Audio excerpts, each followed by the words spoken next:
The Radio Misfits Podcast Network. Hello, everybody, and welcome to Planted with Sara Pion. I'm Sara Pion, your host. And today we have Erika Tingey, who is the head of product at Backbone. Her work at Backbone is driven by solving unique problems that cannabis companies face, developing features based on client insights, while minding the future vision for Backbone products. Erika holds a Bachelor of Arts in Modern Language from Pomona College and a Master of Fine Arts in Choreography from Mills College. We get a lot of wonderful, intelligent, artsy people in our industry.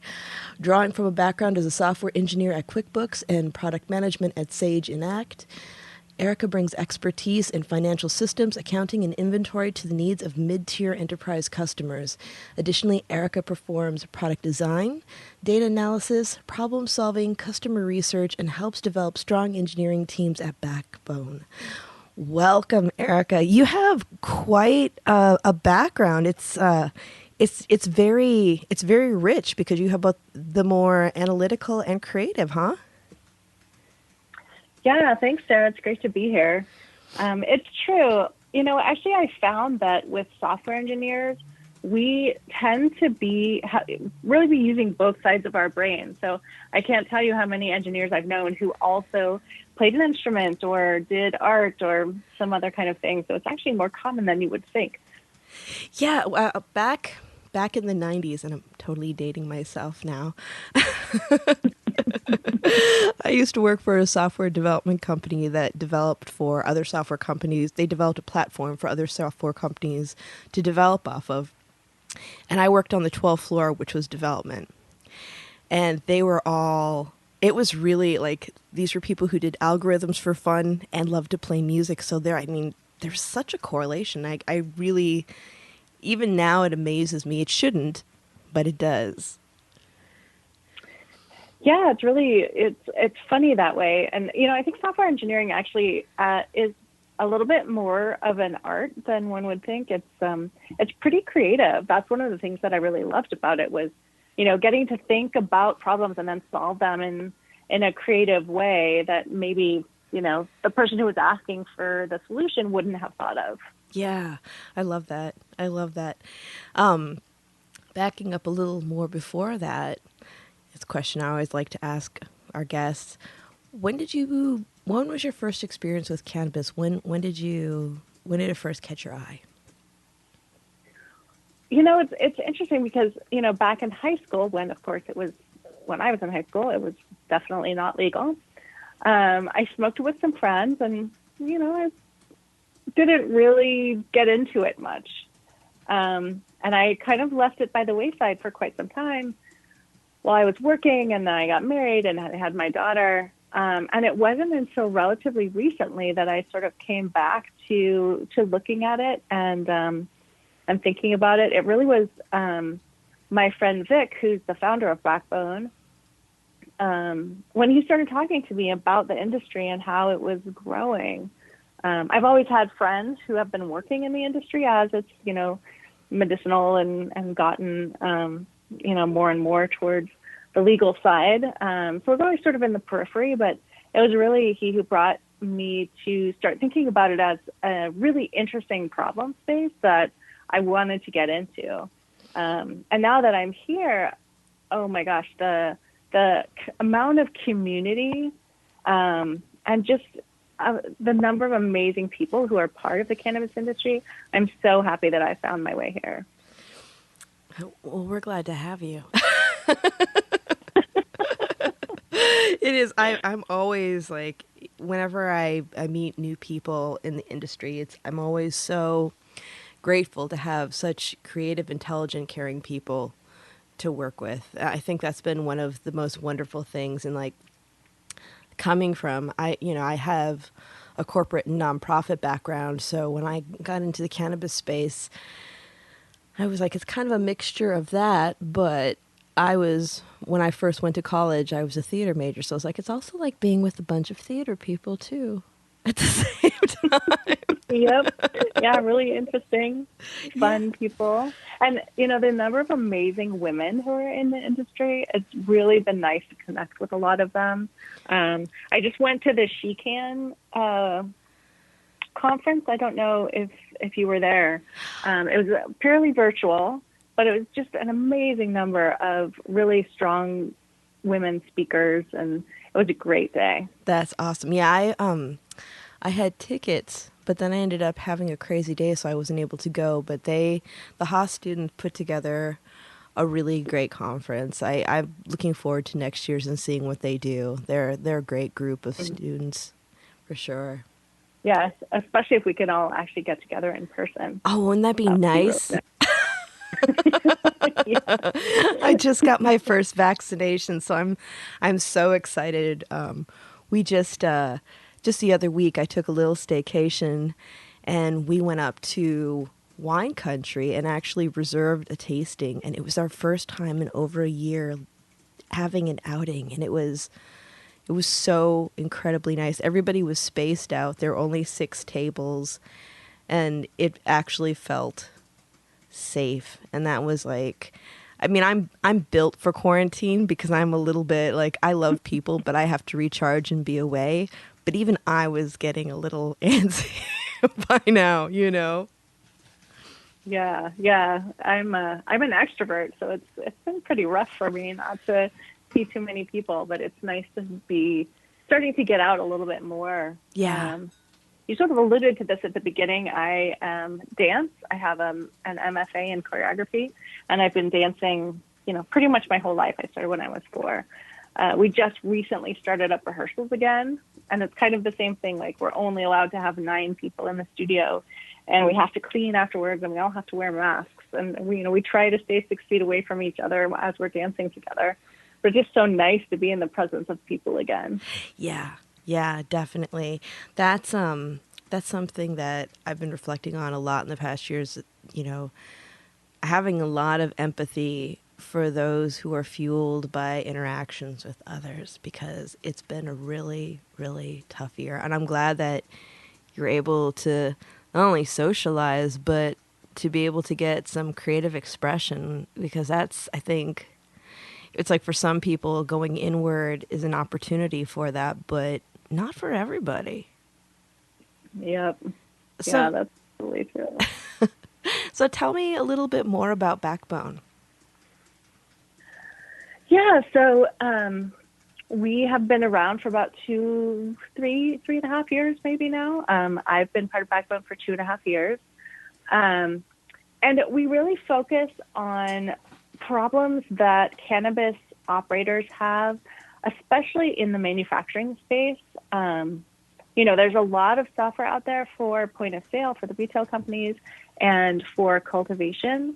But manufacturing has been underserved, partly because it's a pretty complicated problem to solve.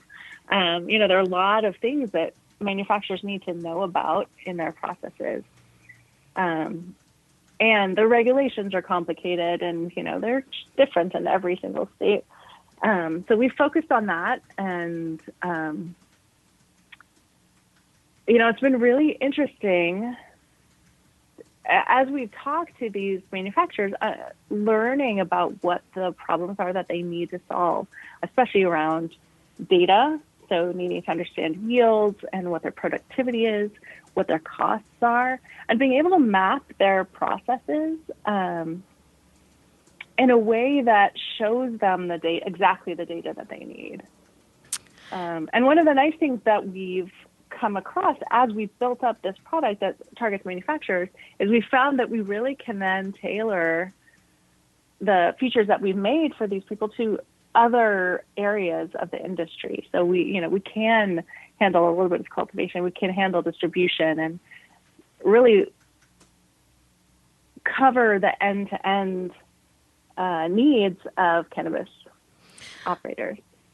That's amazing, because for so long everybody was, it's interesting to see how we're ramping up and starting to mature as an industry, because, that didn't exist when I first started working in cannabis. It was, it was the medicinal times where people showed up with their bags of whatever they grew. There was an exchange.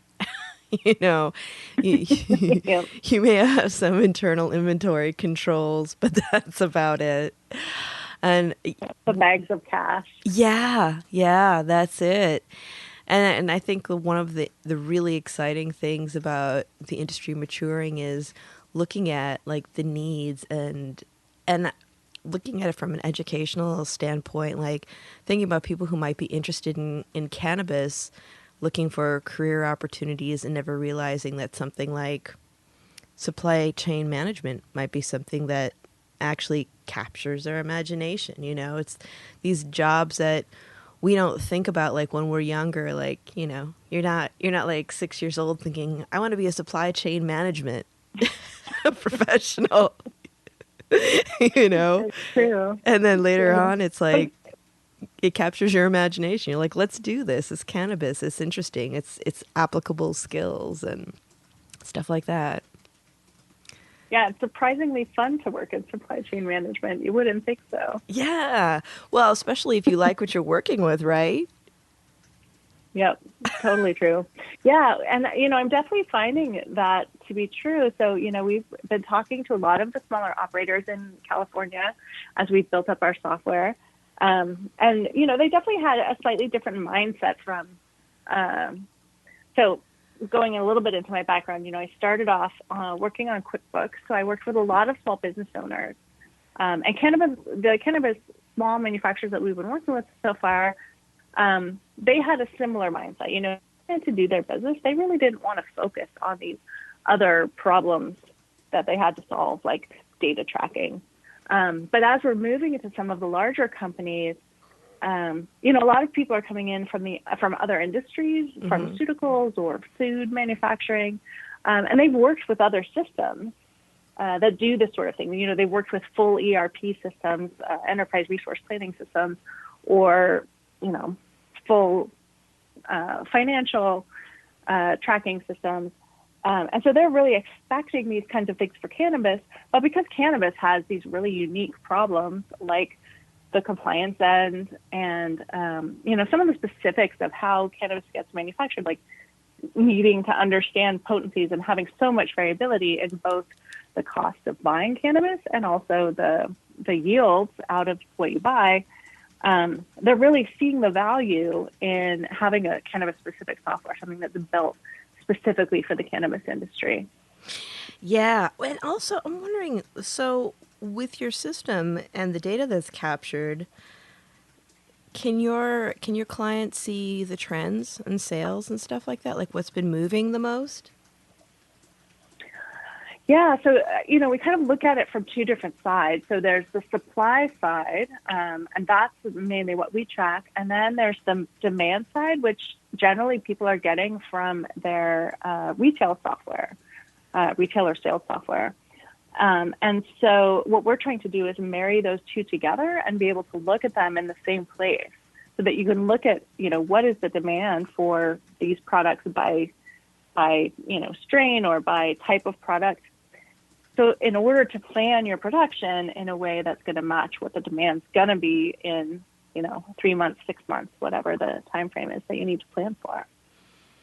Yeah, I can. It's just so interesting because I was just thinking about like in the past, before we had these controls in place, it was really challenging to figure out. Like you could tell when stuff would sell or not, but to be able to have the data there right in front of you is really, really important. And like before, well, like even now, there'll be different things that will come out about, trends with sales, things like that. A lot of companies don't like to share their data, so you don't get a really good, well-rounded view on what's going on, like statewide. But you'll get people that will say, like a few years ago, there were some articles that came out, and I'm sure they still are, about how, for example, seniors are one of the fastest growing populations of people using cannabis. And I think I ticked somebody off once when I did a lecture, and I was like, that's not true.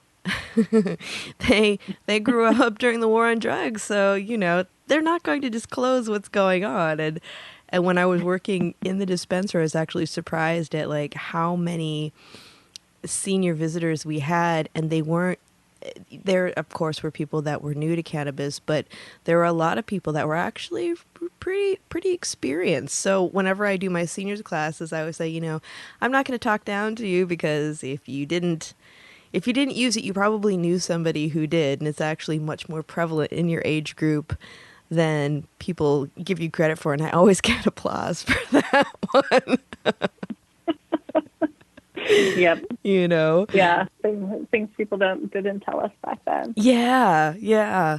When and you talked about some of the challenges with this, but what are some other challenges that you've encountered with, just like the industry systems, just things that you're trying to solve to make it a much more smoother place to do business? Yeah, so I talked about this a little bit before, but one of the big issues with multi-state operators, which a lot more companies are starting to get into, is the different regulations across the different regions, not being able to sort of normalize their production across state lines. So, having to contain everything in one regulatory region.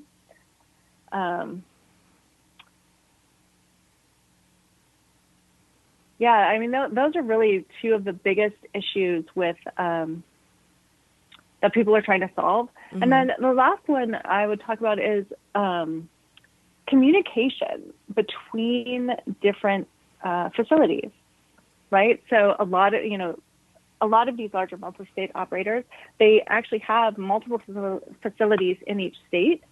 And then they have things out of state, and they really need to be able to see their data across the entire operation. So allowing people to roll up data from disparate places where you really don't want those other facilities to see data from each other, but you want to have that sort of central repository of data where you can look at, market trends, and productivity trends, and how does this strain perform over there? How does this strain work when I extract it? Those are really interesting pieces of data that the more data you have, the more meaningful it is to do analytics on it. Yeah. And it seems in many ways, like, depending on how long a state has had a program, I mean, you see this process of maturing. Like, somebody was mentioning to me recently, they just started operations in Oklahoma. And they were like, Sara, Oklahoma's like California 12 years ago. It's like a sandwich bag with a candy bar and a piece of paper. And I'm like, whoa, And you look at it, and you look at what we've done here in California, and I wonder, like, when we're looking at other states as they're maturing, if we can look at the states that have more mature programs to kind of make a hypothesis of the trajectory of those individual markets as consumers get more savvy along with operators. I'm wondering if you've seen anything around that. It's interesting because I feel like each state kind of has its own character. Yep. And things kind of go along in different ways everywhere. My sister lives in Oregon, and, cannabis just blanketed the state as soon as it was legal. And so now it's just sort of a daily part of life.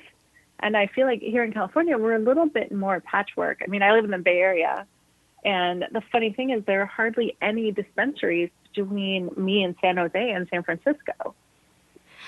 So we have plenty down here and plenty up there, and none in the middle. I know. It's wild. It's wild. And even in the, the established cities, it's still incredibly hard to, in California, to have a dispensary. I'm in the Bay Area as well, and I'm actually on the Cannabis Oversight Committee for San Francisco, and just like what people have to go through to get permits and to actually have a business, and just like how high the bar is in California to actually have a functional business and we're legalized just blows my mind.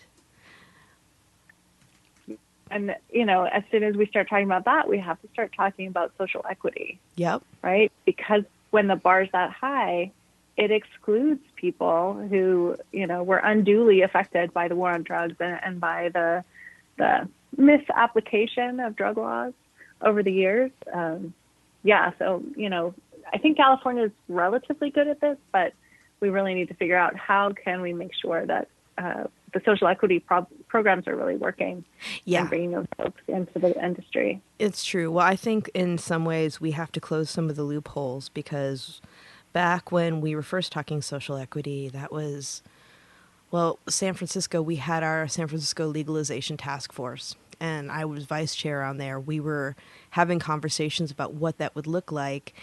And the vague descriptors that we have to use for people to qualify actually creates a lot of loopholes for people who the programs aren't even meant for to step in and honestly take advantage of equity players, which we need to do a lot of work towards getting rid of. And the fact that these are people that are already, how do I say it? It's like they need to have a leg up and more opportunity to create their businesses, and they're still having to pay crazy rents in the middle of the permitting process, however long that takes. At least in San Francisco, that's what's going on. And we have, they just released some of the first grants this year to equity operators, which is wonderful. But I think we have more conversations as far as what we're doing to level up.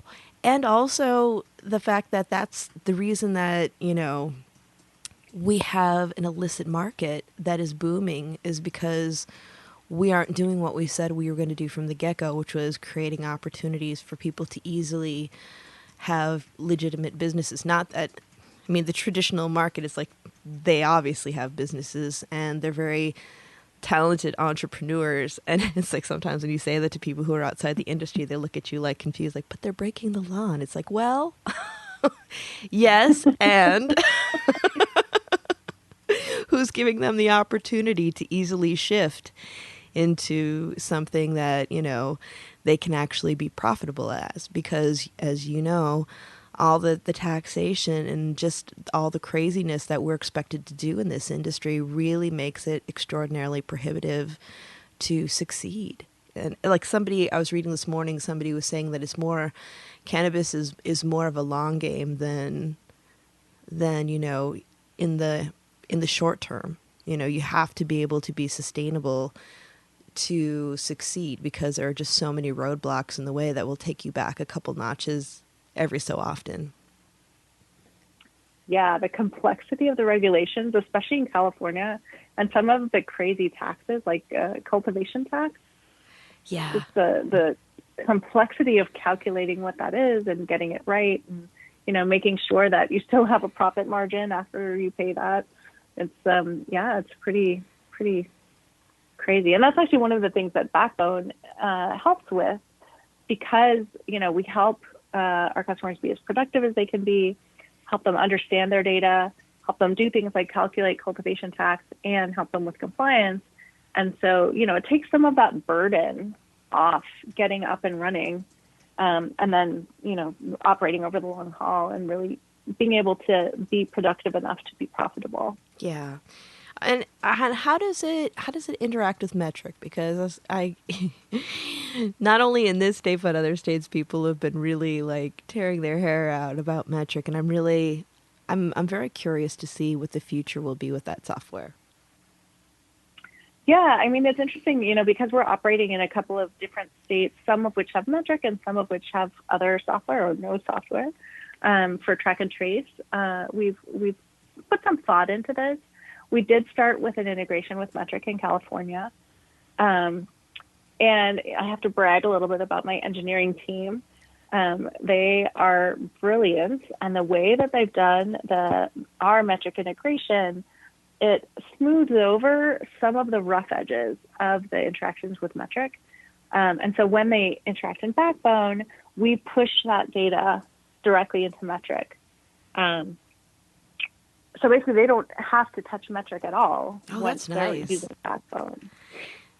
There are two exceptions. Metric doesn't have an API, which is the way that we interact with Metric programmatically.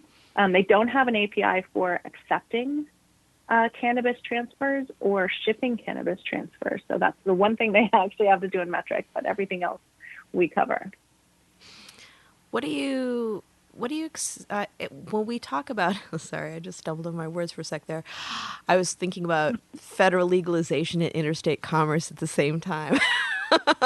Yeah. But when we are looking at federal legalization and the possibility of interstate commerce, are there any, and I know this is totally jumping the gun, so you can tell me, no, Sarah, we haven't thought about that yet. We have enough on our plate. But have you given that any thought? Has there been any like beginning conversations about what that might look like, or what you're excited about? Yeah. I mean, of course, we're thinking about it. We have no idea when it's actually going to happen, and so we have to be prepared, right? Because once it happens, sure, there will be a slow rollout. I'm sure, like there has been everywhere else. But we have to be ready, and we have to make sure our customers are ready to communicate data across state lines and, get ready to do transfers and understand how the regulations are going to work together. It's going to be a really messy process, I think, sort of reconciling everything that the individual states are doing with whatever the federal rules are going to be. So we're definitely starting to think about that and hearing a few little, there's an article here about what's going to happen with the DEA and an article over here and the FDA and how it's going to regulate the hemp industry. So, we're just kind of keeping our ears open and planning for how we can make sure that data that it doesn't exactly match across the different state lines is going to flow. Yeah. Yeah. Well, and it'll be interesting to see how quickly that happens, because I was reading yesterday about there are some very interesting people that are being considered for the drug czar position in Washington. So it could, I'm really wondering like how that's going to affect us on a federal level, because there are definitely some people on there that are friendly to medical cannabis, but not so friendly to adult use. So I think when I look at that, I consider the impact that will have on federal legalization. I wonder what that's going to be like, Yeah. We kind of just have to be prepared for anything because we don't really know what's happening and, Yeah. Well, and I'm not sure that there are any players big enough right now who are lobbying lobbying in any particular direction. Well, here the Koch brothers are, and that scares me a little. Cause and maybe big tobacco. I don't know. Yeah. Well, that's what somebody was talking about, that just because the Koch brothers are supporting cannabis doesn't necessarily mean you want to do business with them. And, I occasionally get political on my podcast, but for me, that would be like being Darth Vader's bridge partner. No, thank you. Yeah, what's the underlying agenda there? Yeah, exactly. And that's the one thing I just kind of going back to, when you're talking about all the amazing people and women in the industry that I'm really grateful for, is that we have a lot of people who are, cannabis is bipartisan. And in that, whether we're talking about people who are the spectrum of political affiliation, I'll just say that, there are some really, really good people that care about, it's more than a business to them. And so we still have a lot of activism to make sure that things are done right. And of course, we have a lot of work to do to rectify some of the mistakes that we've made. And, when we look at, like you were saying, the different states, the different policies and everything, a lot of it is built on state culture. But I still feel that, we, in a lot of ways, the different states almost reinvent the wheel instead of being wise enough to look at other states and see what's working and what isn't with policy. And then also educating the public on what that all means, because we get a lot of people who are really frustrated about the accessibility of cannabis, how expensive it is, and they're not really understanding that a lot of the expense has nothing to do with the producers or the dispensaries. It has to do with all the lovely taxation that's been baked in due to, the policies that have been established. And more than ever, I think because it is becoming normalized and more people are using it, I use that as an opportunity, as a call to action for people saying, this is something that you can actually do something about. We need to let our policymakers understand that, we're productive adults. We pay taxes. We have jobs. We use cannabis and we vote, so that we can change some of these policies so that, maybe we will be a step closer to interstate commerce. Maybe doing business will get a little less complicated for people so that they can actually thrive. And quite possibly, and hopefully this is, I think, one of the most important things, is that price-wise and product-wise, it becomes more accessible for the people who need it the most. Yeah, that's one of the things that I think is really interesting about the cannabis industry is, how many people are in it for such different reasons. There's the recreational side where it's fun, there's the wellness side, and then there's the medicinal side, all of which are totally legitimate and useful and have a slightly different focus. Yeah. It's just a really complex, interesting industry with a lot of passionate people involved. Yeah, it is. And one of the things that I noticed, because I was still in the dispensaries when we were going into legalization, and I actually work for Apothecarium. So we have our 3 stores in San Francisco, our 1 in Berkeley and Capitola, but we're also out on the East Coast. Where was I going with that? I just had this moment. I was like, where was I going with that? Something about the different markets, different reasons people are in it. Yeah. Oh, yes, I know what it was. Okay, thank you for that. I don't normally do that. I haven't had enough coffee this morning yet, apparently, and I just had a Vietnamese coffee. But I know what I was going to say. So when we were going into the adult use market, what I found was that there were a lot of people that felt a little bit more empowered to come in and ask questions. So they may not have wanted to have had a conversation with their doctor with the possibility of getting a medical recommendation, or they felt that, they didn't qualify because that was only for people who were severely ill. But we were getting, everybody was thinking that it was going to be tons of people come in going, I want to get high. I want to just, I want to get a bunch of joints and just smoke them all or whatever. And it was like, no, actually, we're getting people that are coming in saying, hey, I'm having a little anxiety, or I'm having problems sleeping, and I want to check this out and see if it helps, because a friend of mine got these chocolate-covered blueberries, and they worked really well for her. And that's, It was nice to be able to see people coming in having some questions. I always tell people that they should, whether they're using it recreationally or what have you, or somewhere in between, that they should let their doctors know so that they have a full, view of what they're using, and doing. Because, doctors also ask us, do you drink alcohol? Do you smoke? And not saying that it's the same, but it gives them a full picture of what everybody's doing, so that, when things come up, they know, oh, well, they're using this for sleep or anxiety, or they just like to chill out with it. And it's just important to have those conversations. But where was I going with that? Sorry. But I just think it's really, I'm really interested to see, and I know that, your software won't do that as much, but it'll reflect on when you see the products that are going in and out, how many people are actually using cannabis to kind of create a sort of balance without necessarily relegating it to medicinal use. Yeah, I think that's true. And, there's really a need for that, a need to understand what people are doing out there. The one way that Backbone actually helps with this is in consistency of product.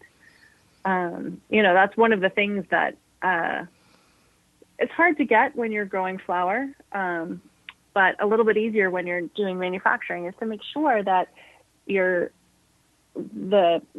you're producing the same product over and over, that it actually behaves the same every time you get it, which is important when people are using it to treat themselves for things like anxiety or sleep. Right, right. One thing I always let people know too is that you need to, having the one product consistency is important, but it actually is a good idea to have a couple of products that have a similar ratio, because one thing that I've learned working with people is that if you use the same thing over and over, the body's incredibly adaptive, and that's when we start using more and tolerance starts to go up. And that's without creating shame around tolerance, because there's no issue with that. But people get frustrated when they have to use more product and it becomes more expensive. So quite often I tell people, what we're looking at for our goal is the appropriate ratio at the lowest volume possible that creates a desired reaction in the body. And have a couple of products that you really like that you go back and forth between occasionally, because even if it has the same ratio, you're still looking at a different plant source. And even if it's the same like cultivar or strain, if it's coming from a different grower, there are going to be the phenotypes, so there'll be enough of a variation for the impression to remain fresh in the body. So I think like it's one of those things where, you want to have the same experience every time you have a certain product, and you have to create some sort of variation for yourself so that you're always satisfied with the results as well, because our bodies are they're fascinating with how they work with these products. Or even just like looking at products and when they make suggested dosages, I always kind of laugh a little because, with all the people that I've seen, I've seen people with extraordinarily low tolerances where like 1 milligram is enough for them, and people with really high tolerances. And those people can't believe that there's somebody else out there that's exactly the opposite from them. But we are walking chemistry experiments. We're all so incredibly different. So we have the harnessing of the industry in a way where we're legitimizing it and creating these controls that serve us well. And then we also have to remember that like we're these organisms that behave in funky ways. And so, it's an interesting thing to see these two worlds kind of collide in the industry. Yeah, it is really interesting. And, it seems like the human body and cannabis were kind of made for each other. Oh, yeah. I learned this really interesting thing from one of my colleagues who's been in the industry for like 25 years. He's like old school Humboldt traditional market guy. And he was telling me that if you get too high, so you take too much THC, if you actually smoke a pure CBD vape pen or something, you will become less high. Yeah. I had no idea. I think that's so fascinating. It's really nice. It definitely downregulates THC, and that's why. Well, if you haven't, you may have met them, but I'm not sure if you have. There are two gentlemen, David and Michael. They're Brownie Mary Democratic Club. They're the heads of that, and they're like, if you've ever seen them at parties, they're two older gentlemen that they always wear hats with pot leaves on them. And they have been activists for years. David used to be a math teacher in San Francisco. He actually taught Gavin Newsom when he was in school. Wow. Yeah. But I learned that from them because every time that we'd be at a gathering, they would always have a couple of CBD joints on them. And they would always watch to make sure everybody was doing okay. And if somebody seemed like they may have taken more than they needed, they would always sidle up to them with like a CBD joint and be like, here, have a couple puffs. It seems so counterintuitive, but trust me. Doesn't it though? Yeah. Well, and I think that that's kind of one of the interesting things about, using cannabis is that there are so many things that can seem counterintuitive. Like, I remember somebody once telling me, when you have the flu, using cannabis is actually really nice to help you rest and soothe you. And I'm thinking, if I'm already feeling sick, do I really want to be high too? But I remember trying it for the first time, and I actually got rest through the night. And it made perfect sense then because it just helped with all the discomfort. But there are so many interesting things around the cannabinoids and terpenes and all of that that we're still learning, but I love it. As an educator, one of the things that I love is that you never stop learning with this, because we're always exploring new things. New things come up, things that we thought were truths are disproven on the regular. And for me, that's not frustrating. It's actually kind of exhilarating. Like, it's really nice to work in a field where there's always a constant opportunity for growth. Yeah, that's really exciting. The progress of science. Yeah. When we look at like the future of the industry, what are some of the things that you're excited about? And I don't mean to put you on the spot. No. Well, actually, I was just thinking about this while you were talking. I'm really excited to see more scientific research being done on the health benefits of cannabis, and actually using it as medicine. You know, I think that's been stifled for so long. It'll be nice to see that happen, and actually get some evidence behind some of the claims that people make, and some of the anecdotal evidence too. You know, it's pretty clear that it works for things like epilepsy and stuff. And so it'd be nice to have some regulated studies so that everybody can participate in that. Yeah. And, you know, one of the other things is having it become widely accepted as a recreational drug like alcohol, I think would be really exciting. You know, in some ways it's less destructive than alcohol is. So I'm really looking forward to that. And, you know, the other thing is getting a lot of people into the industry who, and you know, everybody benefiting from this industry that has so much potential. You know, the growth has been amazing over the last few years, and I think that's really exciting. As we're seeing it expand even globally, you know, we've been talking to a lot of different countries. It really seems like there's a sea change in the worldwide acceptance of cannabis. I mean, Israel and Mexico, and, you know, all of these disparate places starting to think about recreational use and making it legal. Yeah. And actually, that's one of the interesting things that we've seen with those countries is that they are looking, especially to California, but to other places as well, to understand, you know, what regulations have worked and how should they model their programs. So you just mentioned a little bit earlier about our states learning from each other. At least countries are learning from what the states are doing. Yeah, I appreciate their wisdom in that, because it's really silly. It's like one of the things that I've just noticed in our country is that our policies aren't necessarily based on fact or the track records of other states, but like we both mentioned earlier, you know, state culture is really strong, and we still have a lot of policy that's based on stigma. And, you know, that just creates problems down the road. I really hope that we use this as an opportunity to actually change the way we do business. And, you know, not only from like the scientific approach, but also like we were talking earlier about equity and also compassion, like just really figuring out like how the one thing that always frustrates me is when states look at cannabis tax as a cure-all for all their woes. That isn't going to happen, especially with how we're overtaxed. I mean, Colorado's done some really great stuff, but that's just one example. But what we really need to look at is how we can have social responsibility going across the board for all companies in the United States, and maybe lessen. So some people may be taking on a little bit more, but it'll lessen the load in other industries such as ours, and just how we can use that to create stronger infrastructure in our country.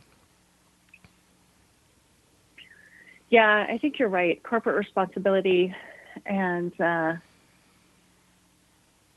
you know, I really feel like the pandemic has changed a lot of people's mindsets about that. It's, made the inequities in our country so clear, and really highlighted the role that corporations play in keeping people down. And I think we have an opportunity in cannabis to make sure that we're not one of those industries, that we're really working for each other, not taking advantage. Yeah, I think it could be really inspiring for other industries, and also inspiring for policymakers to create different policy.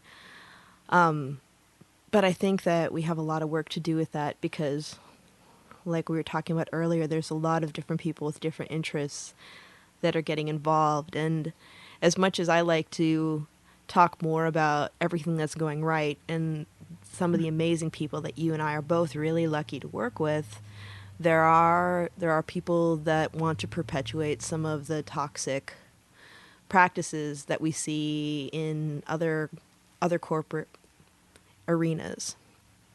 And I think that that's something that we really need to be cautious of. It's, it's interesting, because like when we were in the time of medicinal cannabis, I remember people saying, oh, if it's legalized, Marlboro will be into it, and, so-and-so owns all this. They're like legends of large corporations owning land up in Mendocino and Humboldt, lying in wait for the day that we go into legalization. And, you're just kind of like, yeah, okay, in the back of your mind, you're like, I wonder if that could really happen. And now, I mean, it's not that, but we definitely are seeing a lot of large corporations getting in on the game. I mean, we have like, a PBR infused seltzer that's out there somewhere. And Heineken's in on the game with like Hi-Fi hops because that's a Lagunitas CannaCraft collaboration. But if they're going to come in, how do we make sure that we influence them to be good players? Because we can't tell, there's no way we're keeping people out, and nor do I think we should. It's like, if I were Philosopher Queen, I would just be like, deregulate it, have it be free market, and make sure that everything's tested. It's like have regulations around, or not deregulate it, deschedule it. I'm sorry, I stand corrected. Deschedule it and free market. But regulate it to make sure that people are getting what they're paying for and that it's safe. But, just like, I just feel like there's just so much that the people who are here already can do to influence people who are going to be entering the industry so that we can maintain responsibility and integrity in the industry. Yeah, that's such an important word, integrity. It's one of those things where, I try to live my life that way. And that's one of the reasons I joined Backbone, because all the folks involved really hold that in high value. And, as we've expanded out into the industry, we're finding so many people in cannabis where that's really important. And so, yeah, as long as we can keep that influence up and really, hopefully through social pressure and sort of industry and community work, keep that up in the industry, keep the integrity, so that new players understand that that's how we operate as a community. Yeah, I agree. And our time went by so fast. We're getting to it really did. We're getting to the end of our hour, but and here I am, Erika, putting you on the spot again. But to share with our listeners, is there anything else before we start to close our session that you'd like to share with our listeners? Because I always want to make sure that I'm giving you all the opportunities. I appreciate that. I have given a talk several times on choosing software for your business. That's sort of my background, financial software, ERP. And, I want to say, of course, I'm biased towards Backbone. I think Backbone is great, but picking the right software for your company is the most important thing. So finding, what's important to you, making sure it's easy to use, and then making sure it's going to grow with you, as long as you have those things, you've got the right software. That's sort of my closing argument. Well, it's a valuable one, because I know a lot of people are, trying to figure out what works best for them. And it's an interesting thing to have to navigate all these systems and have success. And I mean, that creates your successful business, right? Right, exactly. And finding someone who solves your problems, that's really the important thing. Someone who understands you and solves the problems that you have. Yeah. That's the name of the game. You can't do it all yourself. And no. And the state doesn't want you to. That's for sure. So for our listeners, if they want to follow you on social media or get more information, how would they do that? So we have a website. It's backboneiq.com. We also have Instagram and Facebook at Backbone Software. Twitter is at Backbone Success, and LinkedIn is Backbone IQ. Awesome. Erika Tingey, thank you so much for being here today. For our listeners out there, if you'd like to follow Planted on social media, we are on Facebook, Twitter, and Instagram. It is Planted with Sara. Website is www.plantedwithsara.com. You can listen to us on Spotify, Pandora, Apple, Amazon, Google, Stitcher, anywhere that you find your favorite podcast. Chances are we are there too. Erika, thank you so much.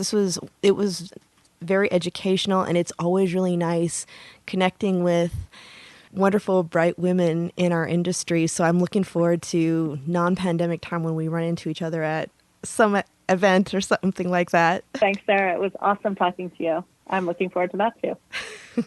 And for everybody else out there, I hope you have a beautiful rest of your day. Remember that Planted has gone to 2 episodes a month, so tune in next time. And until then, stay safe, stay healthy, and it's a crazy world out there, so be good to each other. Take care.